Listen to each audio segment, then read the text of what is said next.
Graça e paz, amados irmãos. Bom estarmos de novo nesse lugar, juntos para adorarmos a Deus mais uma vez. Fiquemos em pé. Querido Deus, aqui estamos mais uma vez, pela fé em Tua Palavra, reunidos nesse lugar de adoração.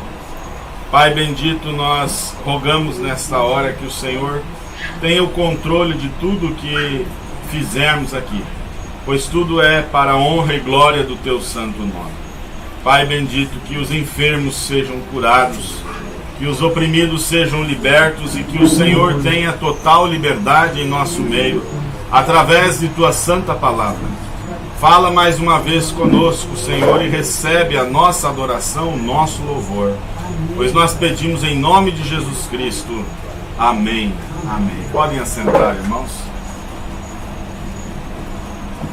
Nós vamos cantar hoje no gogó, né? Sem instrumento.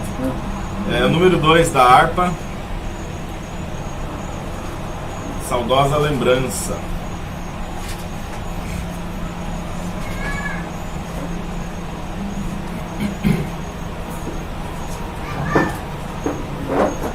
Número 2 da harpa, Saudosa Lembrança.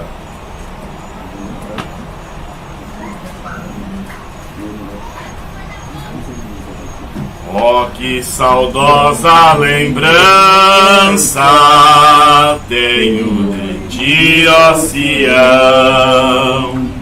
terra que eu tanto amo, pois és do meu coração.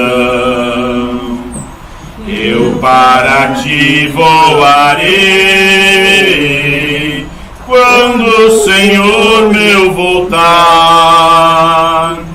pois ele foi para o céu, em breve vem me buscar. Sim, eu porfiarei por esta terra de além, e lá terminarei as muitas lutas de aquém. Lá está meu bom Senhor, ao qual eu desejo ver. Ele é tudo pra mim e sem ele eu não posso viver. Bela, muito bela é a esperança dos que vigiam por ti, pois eles recebem força que só se encontra ali. Os que procuram chegar ao teu regaço, ó Sião, livres serão de pecar e de toda tentação. Sim, eu porfiarei por esta terra de além, e lá terminarei as muitas lutas de aquém. Lá está meu bom Senhor, ao qual eu desejo ver. Ele é tudo pra mim e sem ele eu não posso viver. Diz a Sagrada Escritura que são formosos os pés daqueles que boas novas levam para os infiéis. E se tão belo é falar dessas grandezas aqui, que não será o gozar a graça que existe ali. Sim, eu porfiarei por essa terra de além. Pela terminarei as muitas lutas de aquém. Lá está meu bom Senhor, ao qual eu desejo ver. Ele é tudo pra mim e sem Ele eu não posso viver. Amém, graças a Deus. Nós vamos ouvir o louvor da irmã Cidinha, irmão Joy. A minha paz. Vamos ouvir. Vocês podem vir aqui mesmo no púlpito. E aí não precisa ajustar a câmera. Aleluia! Graças a Deus, aleluia. Glória a Deus, aleluia. A minha paz é como um campo cheio de flores e pássaros a cantar. A minha paz é como um campo cheio de flores e pássaros a cantar. Pássaros a cantar, rios a correr. Quem tem Jesus tem motivo para viver. Pássaros a cantar, rios a correr. Quem tem Jesus tem motivo para viver. A minha paz é como um rio que corre suavemente ao encontro do mar. A minha paz é como um rio que corre suavemente ao encontro do mar. Pássaros a cantar, Aleluia! rios a correr. Quem Aleluia. tem Jesus tem motivo para viver. Pássaros a cantar, rios a correr. Quem tem Jesus tem motivos para viver. Amém. Glória a Deus. Louvado seja o nome do Senhor. Deus continue abençoando o irmão Joy, a irmã Cidinha. E Ele continue enchendo vocês com sua graça maravilhosa. Irmão Miguel, tem bala na agulha aí? Amém, né? Sempre tem. Tem que ter, né? Traz uma palavra para nós aí. Pai Senhor, Deus abençoe. Sempre tem agulha. Bala, né? Não pode faltar bala.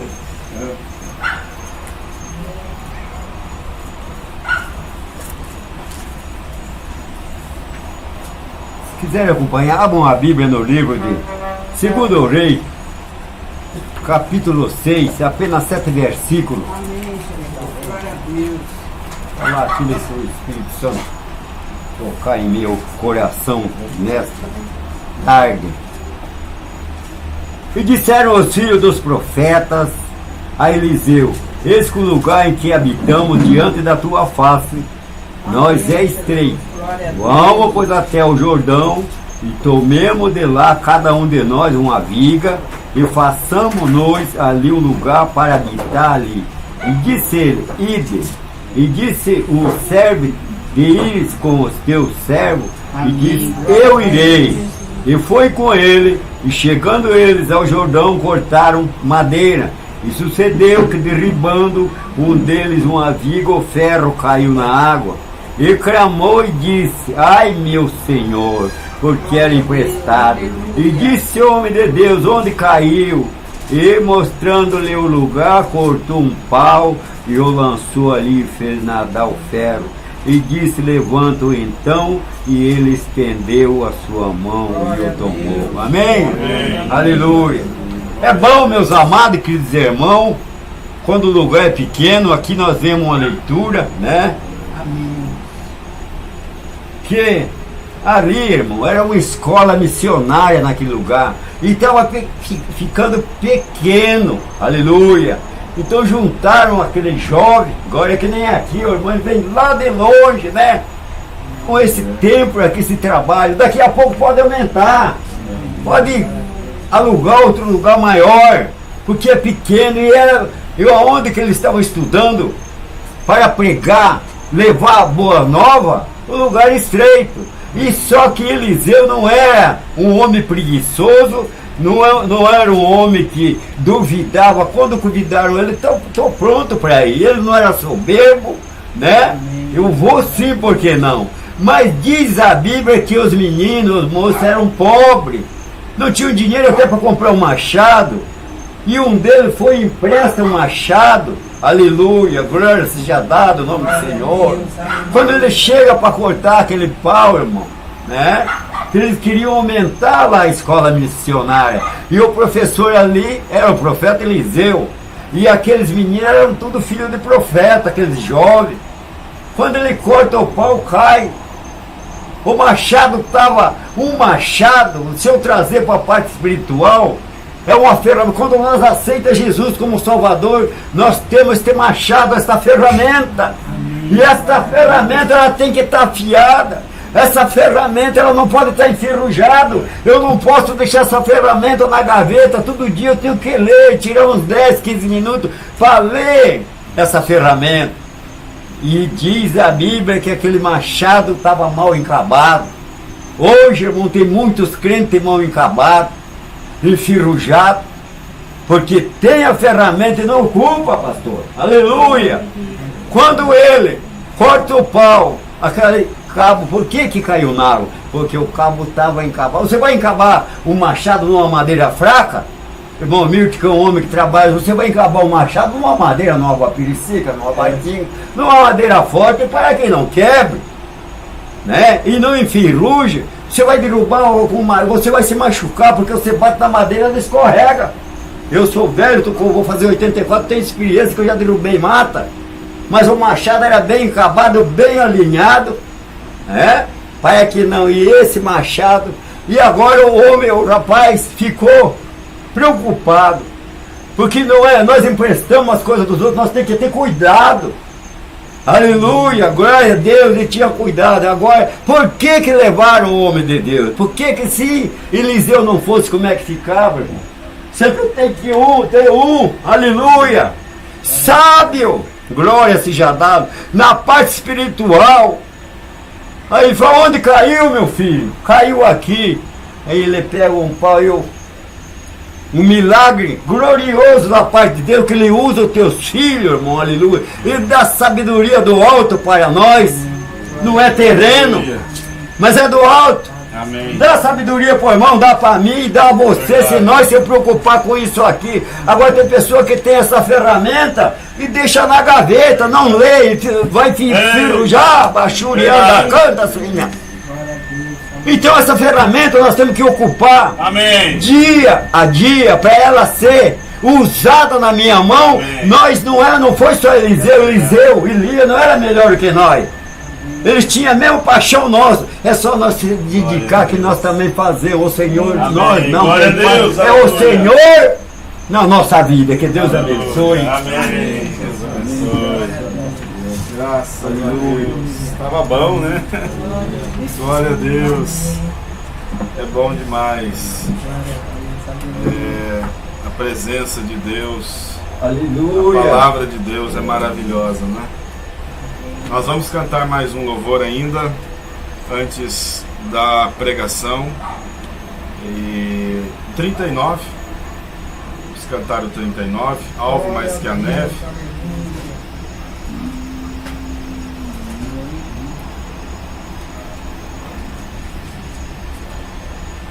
Bendito seja o Cordeiro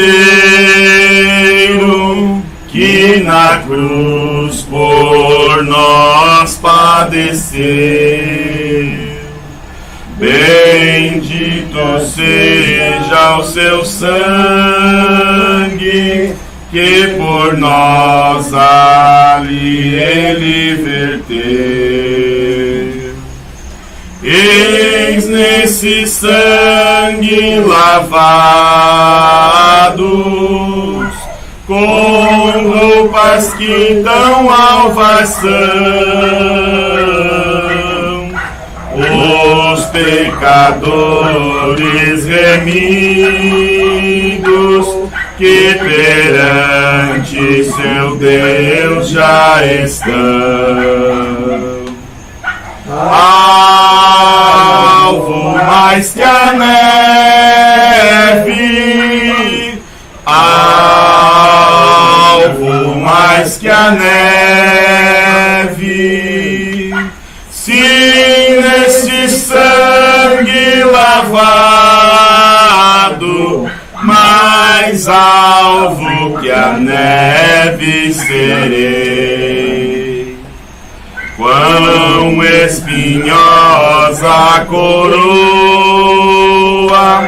que Jesus por nós suportou. Oh, quão profundas as chagas que nos provam quanto Ele amou. Eis nessas chagas pureza para o maior pecador, pois que mais alvo que a neve, o teu sangue nos torna, Senhor. Alvo mais que a neve, alvo mais que a neve, se neste sangue lavado, mais alvo que a neve serei. Se nós a ti confessarmos e seguimos na tua luz, não somente perdoas, purificas também, ó Jesus. Se de todo pecado, que maravilha de amor,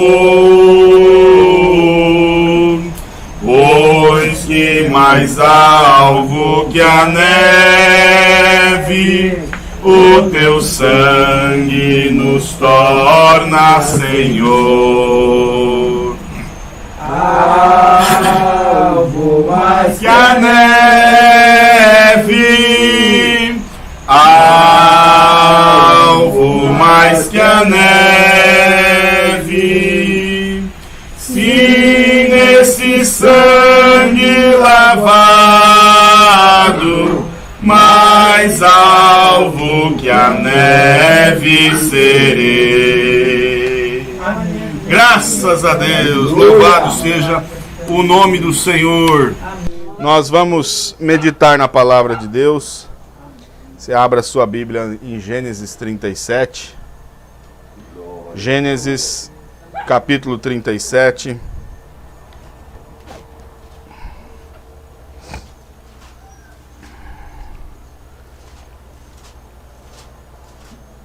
Leremos alguns versos, então comentaremos a respeito. Fiquemos em pé.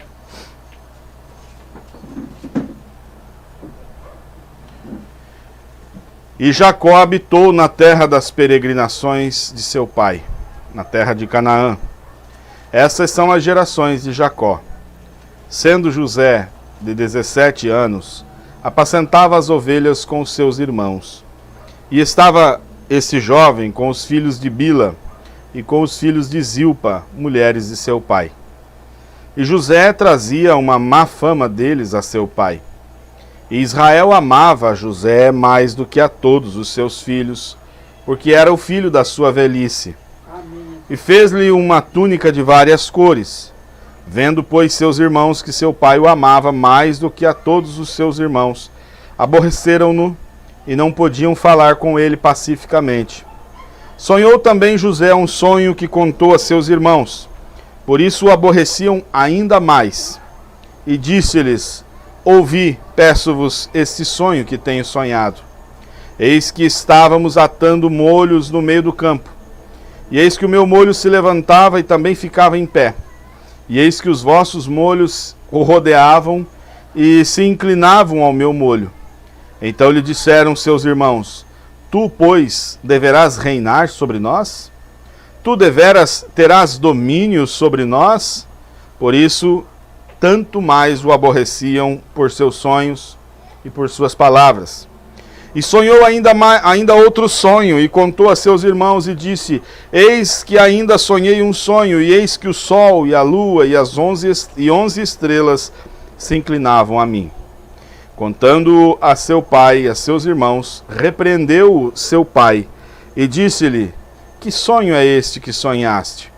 Porventura viremos eu, a tua mãe e teus irmãos a inclinar-nos perante ti em terra? Seus irmãos, pois, o invejavam. Seu pai, porém, guardava esse negócio no seu coração. E os seus irmãos foram apacentar o rebanho de seu pai, junto a Siquém. Disse, pois, Israel a José: não apacentam os teus irmãos junto a Siquém? Vai e enviar-te-ei a eles. E ele lhe disse: eis-me aqui. E ele lhe disse: ora, vai e vê como estão teus irmãos e como está o rebanho, e traze-me resposta. Assim o enviou ao vale de Hebrom, e José veio a Siquém, e achou um varão, porque ele andava errado pelo campo, e perguntou-lhe o varão, dizendo: que procuras? E ele disse: procuro meus irmãos, dize-me, peço-te, onde eles apacentam.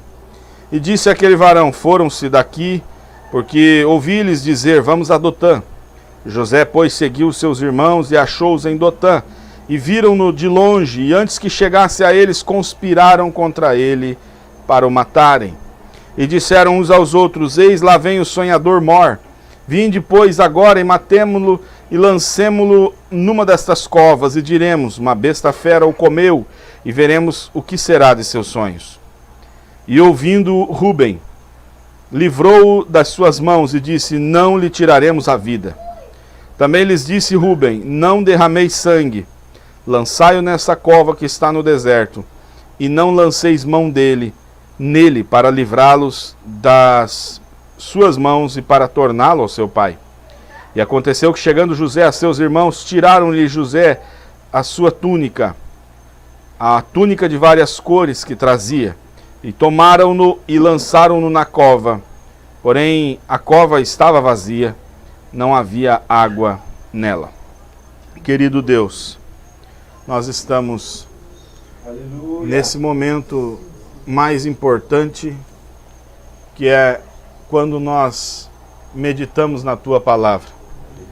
Já temos ouvido uma porção da Sua Palavra ser pregada de maneira que tem encorajado a nossa fé.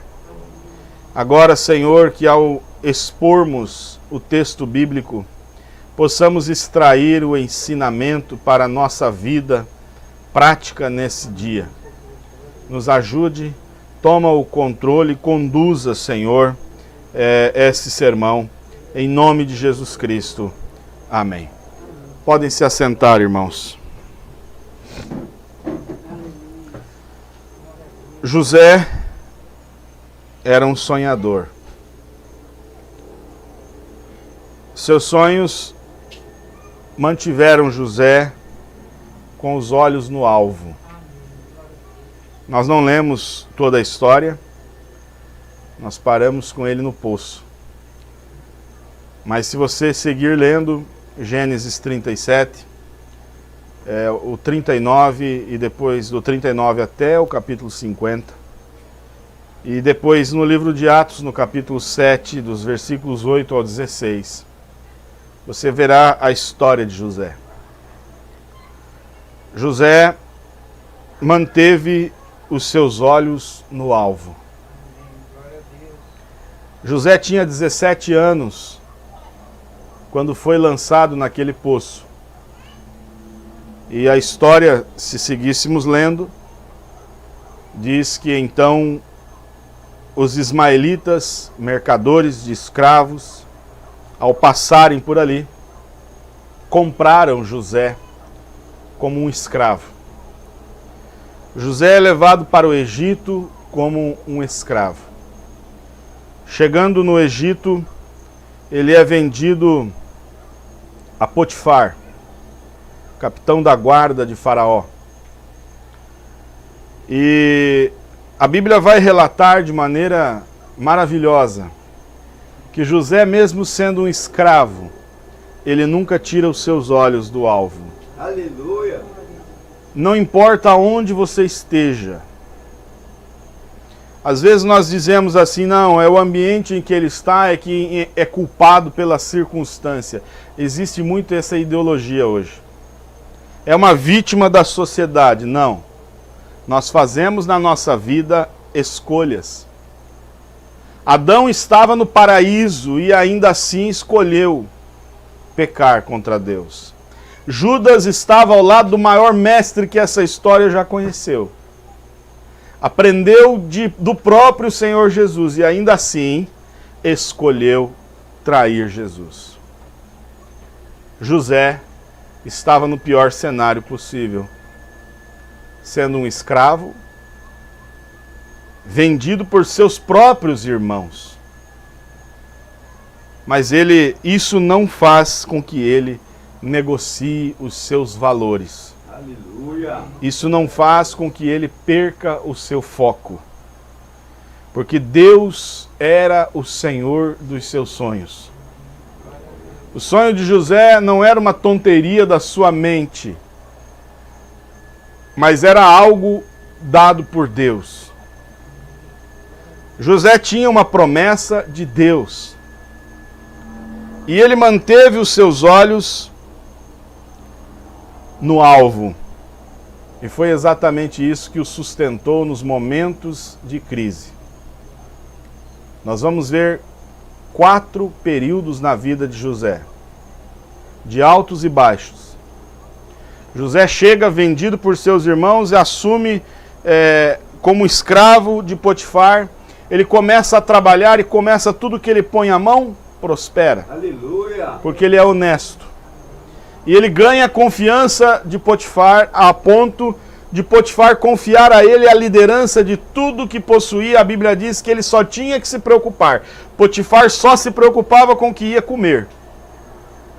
Só se preocupava em comer. O resto, tudo José administrava.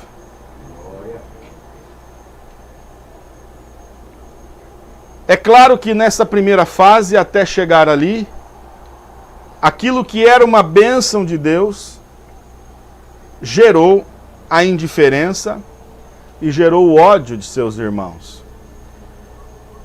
Há uma frase que eu ouvi hoje, e eu gosto, enquanto eu estou viajando, eu coloco a Bíblia em áudio para ouvir, às vezes eu boto um sermão, alguma coisa. Isso também me ajuda, isso me alimenta espiritualmente. E você está o tempo todo conectado com as coisas de Deus. E o fato é que quando Deus se agrada de alguém, preste bem atenção, quando Deus se agrada de alguém, o diabo imediatamente despertará a sua atenção para aquela pessoa também. Se Deus começa a ter uma atenção especial voltada para uma pessoa, pode ter certeza, o diabo também levantará suas armas contra ele. Aquilo que foi bênção de Deus na vida de José, foi também motivo para seus irmãos o odiarem, o perseguirem e o venderem ao Egito, aos mercadores de escravos. José, enquanto esteve na casa de seu pai, era um jovem disposto a honrar o seu pai. Ele levava a sério o servir a Deus. Eu tenho falado muito sobre isso, irmãos. A maneira como tratamos nossos semelhantes fala muito a respeito de como nós amamos a Deus. Ou, dependendo do nível do nosso amor para com Deus, é a maneira como vamos tratar nossos semelhantes é que vai demonstrar isso. Se amamos realmente a Deus, se temos um nível de comunhão, de intimidade com Deus, nós vamos tratar os nossos semelhantes e principalmente a nossa família, os nossos irmãos em Cristo, de maneira maravilhosa, com amor. Se nós não estamos amando os nossos semelhantes, a Bíblia diz isso, como é que eu vou amar a Deus que eu não estou vendo, se eu não amo aquele que eu vejo? Eu estou vendo vocês. Se eu não consigo amar você que eu estou vendo, como é que eu posso dizer que eu amo a Deus que eu não estou vendo? José vivia isso na prática. O seu relacionamento com Deus demonstrava isso no seu amor para com seu pai, no seu amor até para com seus irmãos. Ele foi amado pelo pai, ele amava a verdade. Agora, entenda uma coisa, um justo em um ambiente de pessoas que estão fazendo coisas erradas, a justiça, a verdade desse justo incomodará os que estão fazendo coisas erradas. A presença de José incomodava os seus irmãos. A Bíblia diz que isso denunciava os seus erros. A presença de um cristão num ambiente corrompido incomoda. Porque não é que aquele ambiente vai moldar o seu caráter e vai te fazer agir como eles, não. É porque você deve ser luz. Não é você ser influenciado pelo ambiente, mas é você influenciar o ambiente. Aleluia! Aonde você for, aonde você vai, você está carregando as marcas de Cristo. Você carrega o nome de Cristo. Por que que o evangelho, não o evangelho, mas frequentar igreja tem sido tão mal visto hoje? Eu digo, as pessoas hoje estão enojadas de religião. E eu sempre, quando eu estou evangelizando alguém, trabalhando às vezes com um aplicativo, fazendo uma corrida para cá, uma corrida para lá, e pega um passageiro, começa a evangelizar, a falar de Jesus para ele, imediatamente ele começa a vir à tona essa aversão à religião. Quando eu percebo isso, eu digo, eu também penso como você. A religião é uma desgraça. A religião é algo nojento, que escraviza as pessoas. Jesus veio para libertar o povo da religião, para que você tenha um relacionamento com Ele. E quando eu digo isso, eu não estou querendo dizer que você não deve frequentar a igreja, não é isso. Porque aí você sai de um extremo e vai para o outro. Há uma linha aí que diz que não precisa ir para a igreja. A igreja sou eu. Não, a Bíblia não diz isso. A Bíblia diz que a igreja somos nós. Nós, quando nós nos ajuntamos, igreja é eclésia, é o ajuntamento. Ajuntamento de pessoas. Então isso forma a igreja. Eu sou uma parte da igreja. Eu não sou a igreja. Eu sou uma parte. Agora, as pessoas se enojam da religião, por quê? Por causa do testemunho daqueles que se dizem religiosos. Que pegam a Bíblia, se escondem atrás da Bíblia e mentem nos negócios. E passa a perna, quando possível, no seu semelhante. Que toma emprestado e não devolve, que compra e não paga. Eu quero dizer para vocês que esse tipo de pessoa não pode ser chamado de cristão. Ele não está dando testemunho de cristão. Ele deveria ter sido chamado pela sua igreja e usado de acordo com Jesus ensina em Mateus 18, os 3 processos de disciplina, mostrar para ele, irmão, para com isso, você está envergonhando a fé. Mas é claro que, infelizmente, hoje em dia, muitos ministérios têm sido levantados.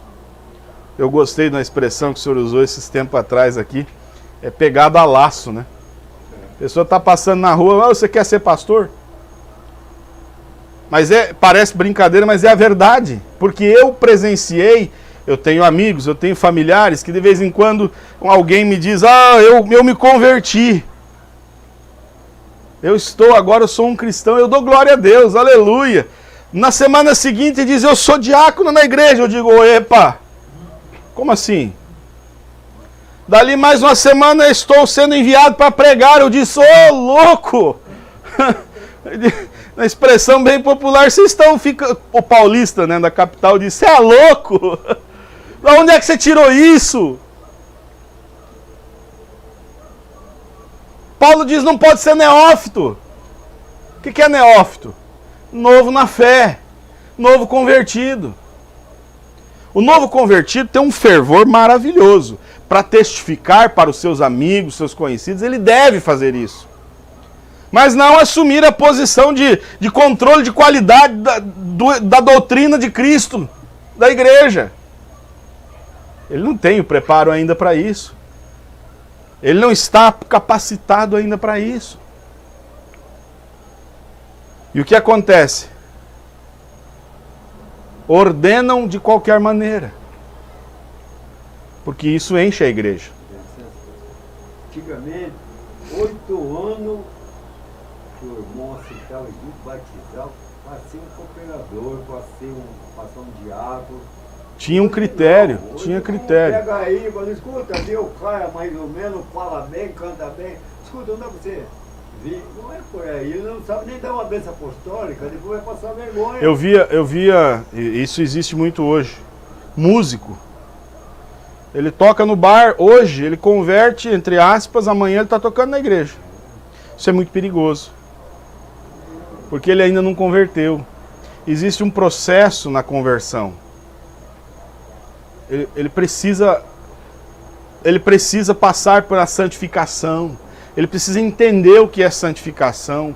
Ele precisa entender o que é ser batizado no Espírito Santo. Ele precisa entender o que é ser cheio do Espírito. Não só entender, mas viver na prática. Porque senão ele vai trazer influências. E é o que está acontecendo. O mundo está sendo influenciado pelo mundo. A igreja está sendo influenciada pelo mundo. Pelos marketing do mundo. Pelos sistemas do mundo.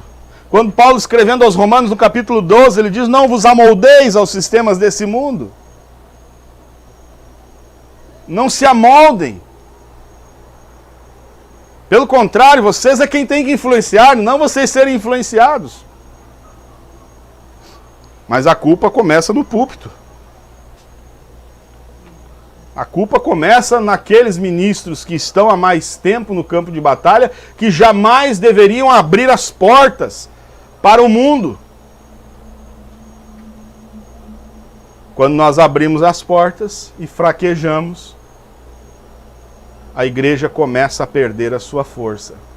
Aí nós começamos a ver pessoas que dizem ser cristãos e vivem fofocando e falando mal da vida dos outros. Pessoas que dizem ser cristãos vivendo em litígio, indo para a justiça contra outro cristão.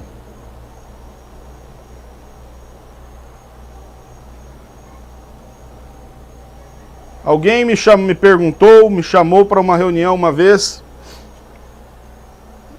num litígio de pastores. Uma briga feia demais por patrimônio da igreja. Um querendo tomar o patrimônio do outro. E o outro que estava sendo lesado falou, não, vamos para a justiça, nós vamos brigar, vai ver se ele vai... Eu disse, irmãos, eu tenho que lembrar o que a Bíblia diz. Paulo diz, será que não tem homens sábios em vosso meio para julgar essa causa? Agora vai para a justiça, dois crentes diante de um juiz ímpio, dois ministros que deveriam estar preocupados com as almas, agora vamos diante de um juiz iníquo brigar por um patrimônio. Que vergonha para o Evangelho! Eu disse para aquele que estava sendo lesado, falei, abre mão. Ah, mas é patrimônio de $500 mil. Você está preocupado com tesouro nessa terra? Seja 100 mil, seja 1 milhão, seja 10 milhões, isso não tem valor nenhum a hora que descermos à sepultura. Eu tenho certeza que diante de Deus, aquele que dá o passo atrás e recua e diz, você quer o ganho? Eu sofro o dano. Paulo disse, vocês não estão dispostos a sofrer o dano. Mas é vocês mesmos que estão causando o dano. Está lá Paulo falando. Tessalonicenses, se eu não me engano, né? Paulo ensina isso. É por isso que o mundo olha para nós, olha para a igreja e diz, eu não tenho vontade de ter uma religião, porque não há diferença. Os crentes estão piores do que o mundo. Mas eu digo uma coisa, ainda há pessoas sinceras. Não, nem tudo está perdido.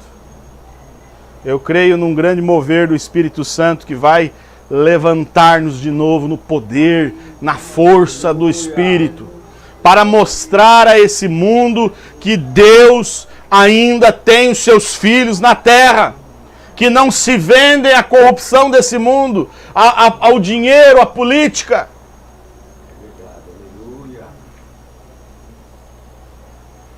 A nossa cidade está nos céus. Filipenses 3. Onde também esperamos o Salvador, o Senhor Jesus Cristo, que transformará o nosso corpo abatido para ser conforme o seu corpo glorioso, conforme o seu eficaz poder de sujeitar também a si todas as coisas. Eu estou aguardando esse momento da glorificação, aquele momento em que ele vem nas nuvens. Essa hora tremenda de sua vinda. Por isso, o cristão guarda a sua vida com zelo, com cuidado, para não desagradar a Deus. Assim José vivia. Ele não estava preocupado em agradar somente o seu pai, mas ele estava preocupado em agradar a Deus, porque quando ele sai da presença de seu pai, ele vai guardar o seu coração para não desagradar a Deus. Nós não podemos administrar todas as circunstâncias que nos cercam. Você não tem controle sobre o que acontece. Você não pode administrar a maneira como as pessoas te tratam. Mas você tem controle sobre os seus sentimentos e sobre a sua ação. Você não pode controlar o que as pessoas fazem com você, mas você tem o poder de controlar o que você vai fazer, a sua reação de volta. Isso você tem. É por isso que a Bíblia enfatiza tanto a questão do domínio próprio. O domínio próprio, uma das questões principais do domínio próprio é a reação. Domínio próprio é o controle das nossas ações e o controle das nossas reações. Ações é aquilo em que nós somos o agente, nós estamos agindo. Eu vou fazer algo de livre e espontânea vontade. A reação é a maneira como eu me comporto quando eu recebo uma ação de alguém.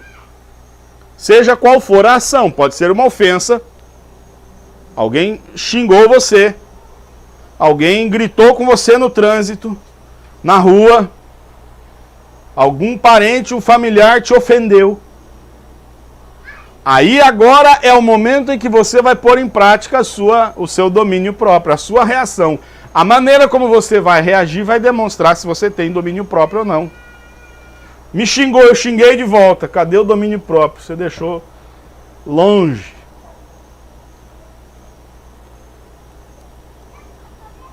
Não. Eu tenho que falar. Se alguém me xingar, eu tenho que ser o último a falar e encerrar o assunto. E o domínio próprio? Pensar antes de agir. O domínio próprio reativo também diz respeito ao que José enfrentou na casa de Potifar. Então, uma vez sendo o gestor, o administrador, o mordomo daquela casa, a Bíblia diz que ele era um jovem atraente, bonito. A esposa de Potifar se engraçou com ele. E começa dia após dia, não foi uma vez só não. A gente lê, se você lê correndo, você não presta atenção. Que foram vários dias ela tentando seduzir ele. Para um homem manter a sua posição nesse contexto, ele precisa estar com os olhos em Deus. Domínio próprio. Até um dia que ela pegou ele só. Aí um dia. E a Bíblia diz que ele começou a evitar chegar perto dela. De repente, um dia ele chega no lugar e só está ela. Não teve como sair. E ali foi o fator decisivo. Ele poderia ter cedido à tentação, sim ou não? Poderia. Ela era mulher, ele era um homem. Por ser uma mulher bem sucedida, uma mulher rica, provavelmente era uma mulher bonita. Ainda aconselhou ela. Isso, aconselhou ainda, tentou ainda ajudá-la. Mas o fato é que o domínio próprio dele diz, não, o meu Senhor me colocou sobre administrador de tudo. Por que eu ia fazer uma coisa dessa com ele? Por que eu ia pecar contra Deus? Se você ler o texto, ele diz isso.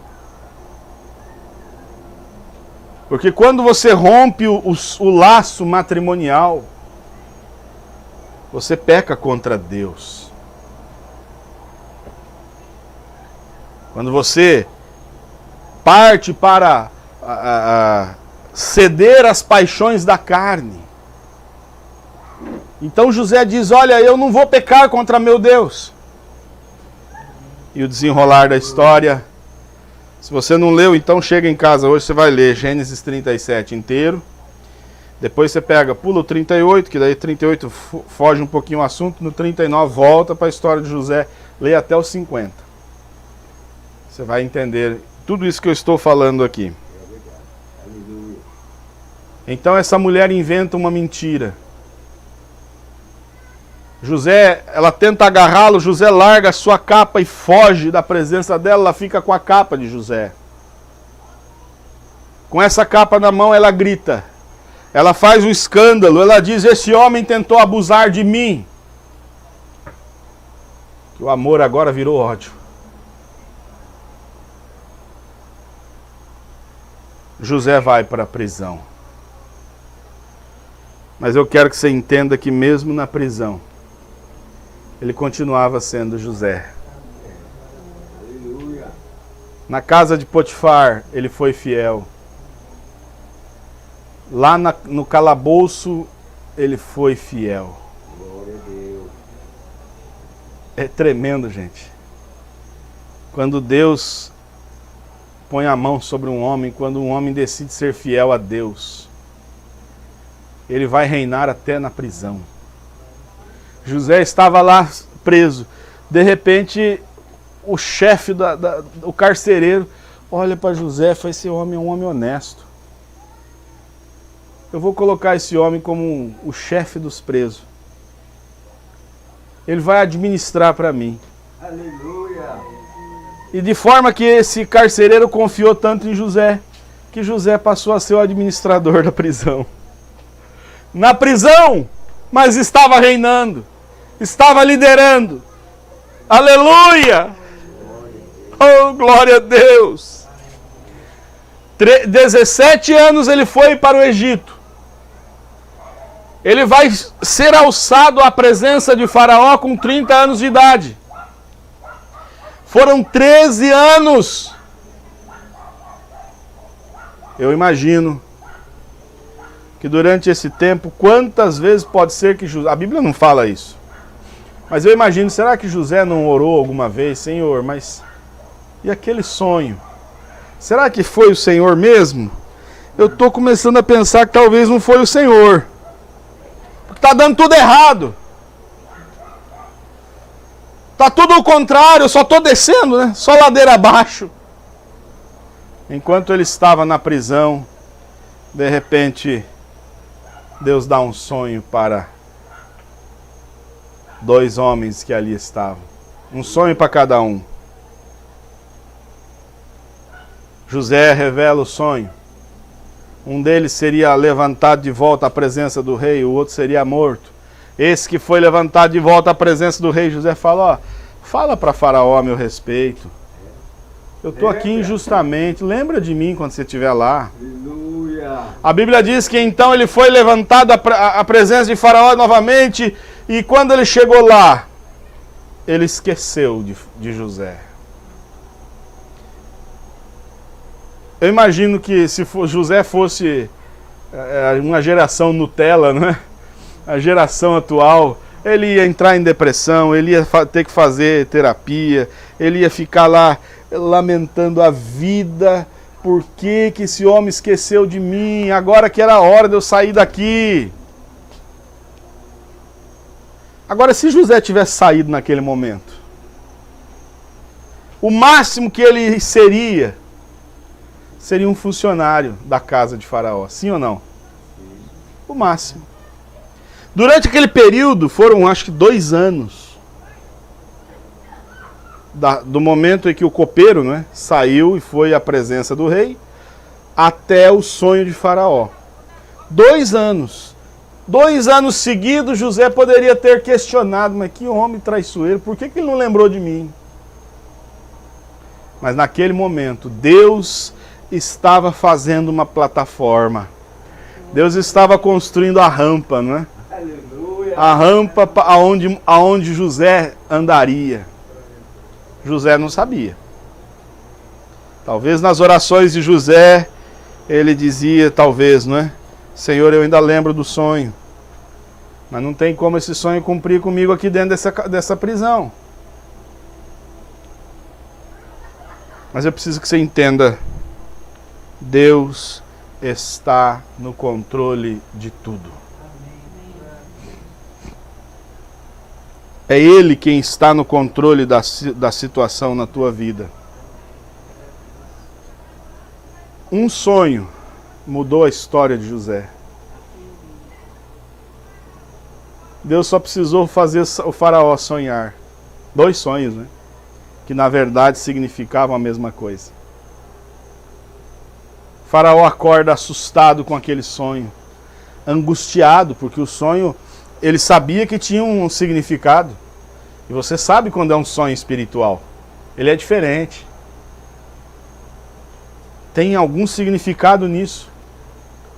Ele chama todos os magos, os adivinhos, todos que eram entendidos. Fala, me explique o que significa, e ninguém soube explicar.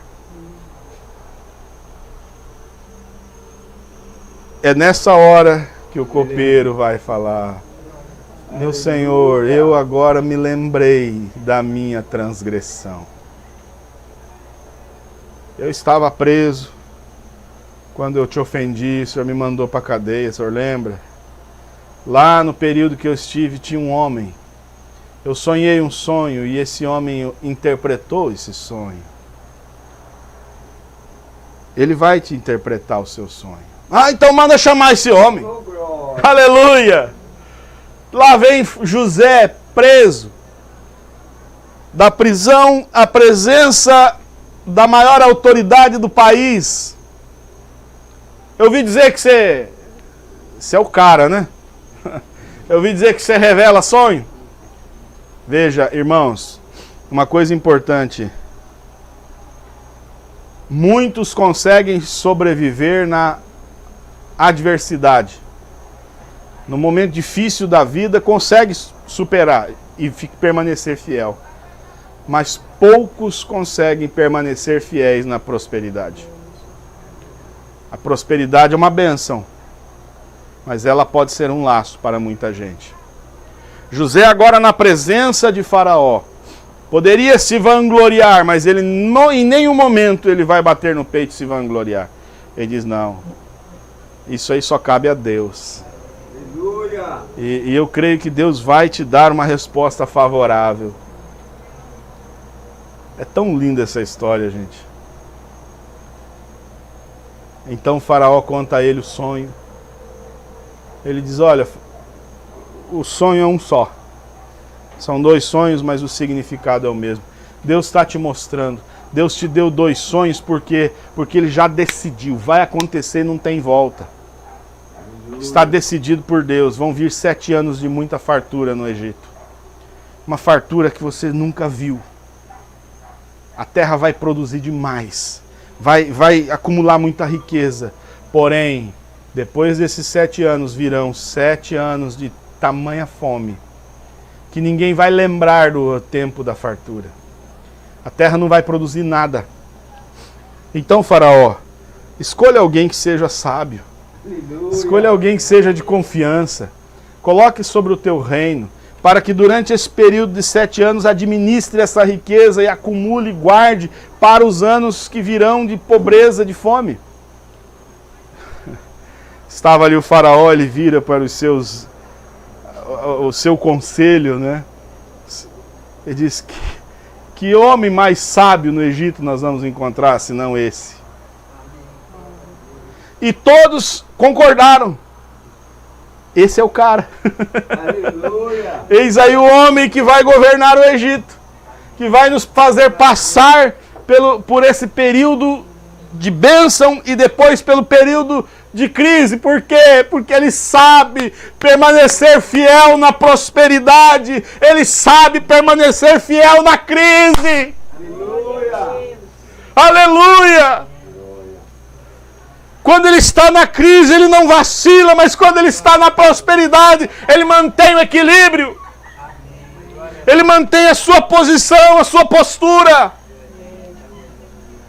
Oh, gente, que história linda.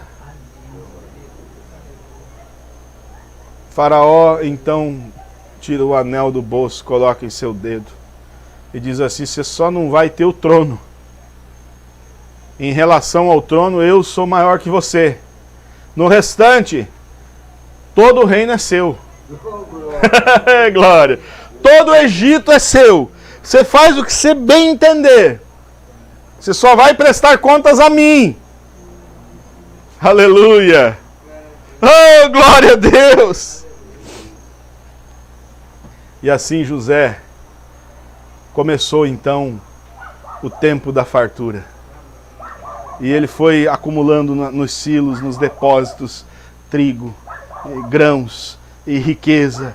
E a Bíblia fala que foi tanto, a riqueza foi tanto, que José chegou a um ponto, ele parou de anotar, porque já não tinha mais.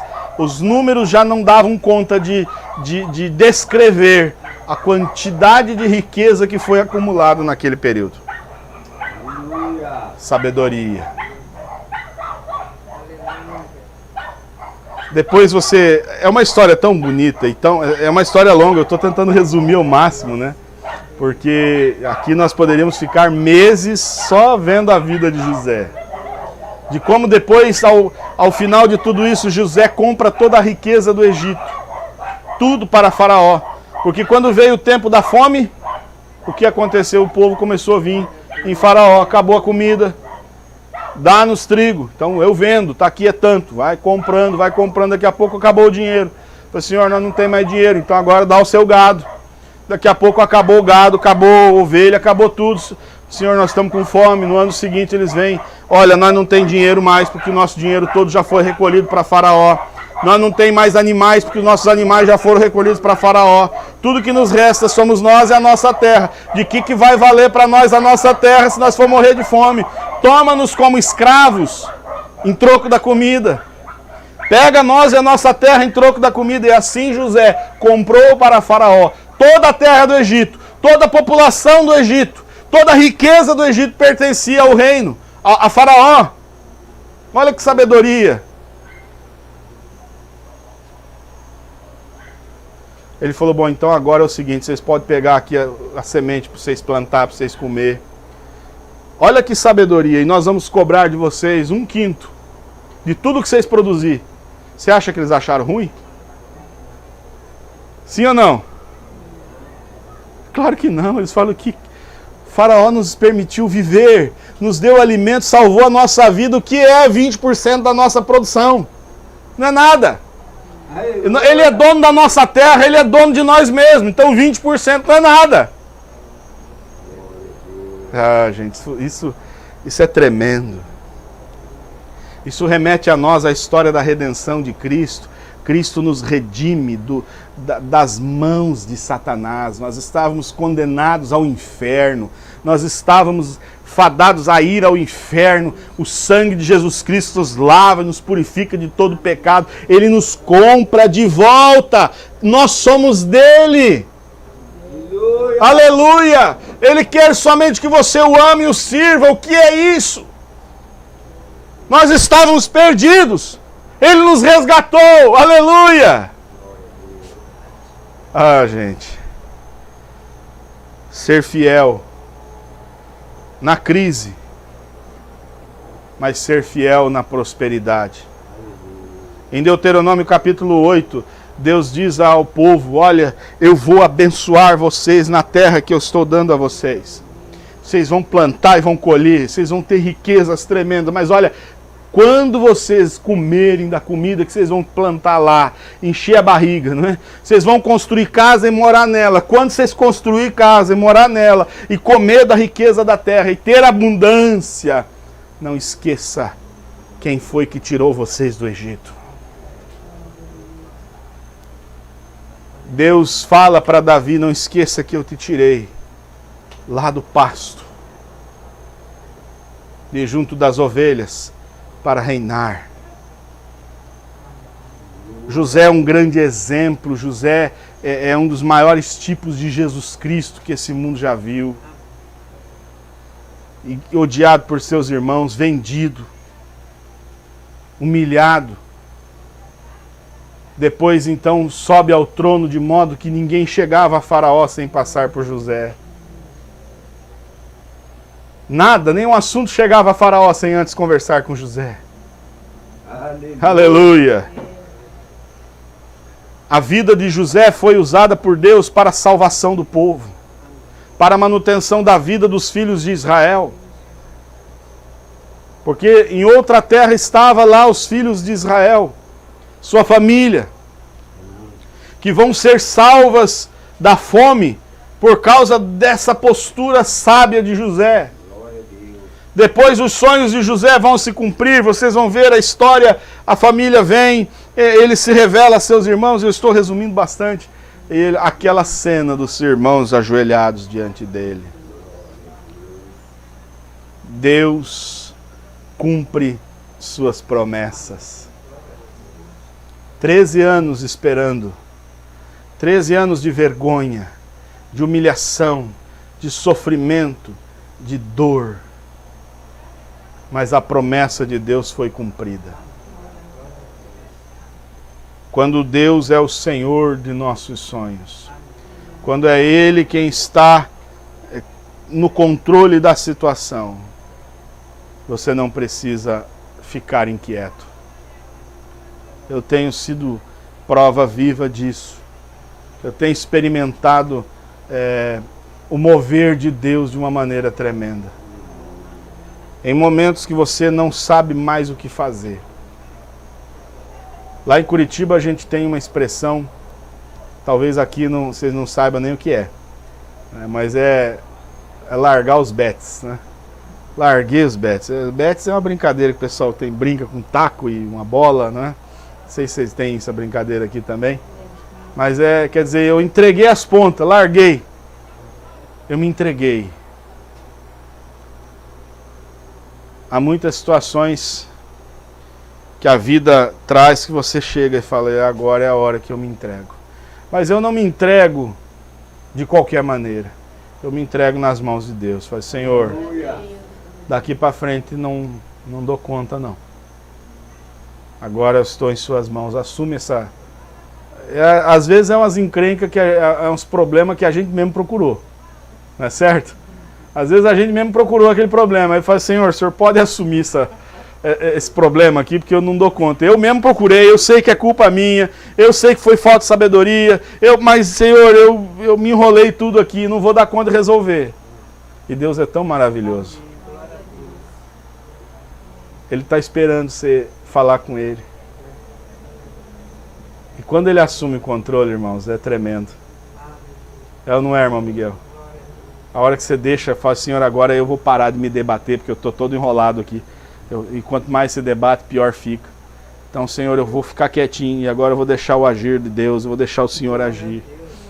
Mas em pouco tempo, aquele novelo que estava tudo embolado, você acha o fio da meada, desembola tudo, daqui a pouco está tudo em ordem, fala, Senhor, que acontece? O Senhor é maravilhoso.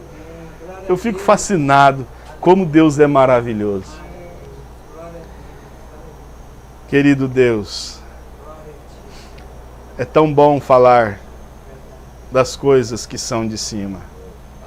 Relembrar a vida desse teu servo José, que tem sido um exemplo de como o Senhor está no controle da situação daqueles que servem a Ti. Pai bendito, eu não sei quantas pessoas vão assistir a essa pregação na internet, ou mesmo os que estão aqui assistindo, o que cada um está enfrentando, qual luta cada um enfrenta, mas uma coisa eu sei, vale a pena confiar no Senhor. Eu tenho confiado no Senhor e tenho visto a Tua mão se movendo. Que esta confiança possa ser estendida também a todos, possam aprender a depositar em Ti somente a confiança dos seus problemas, da sua vida. Pai bendito, fortaleça a nossa fé nesta hora, pois nós pedimos em nome de Jesus Cristo. Amém, Senhor.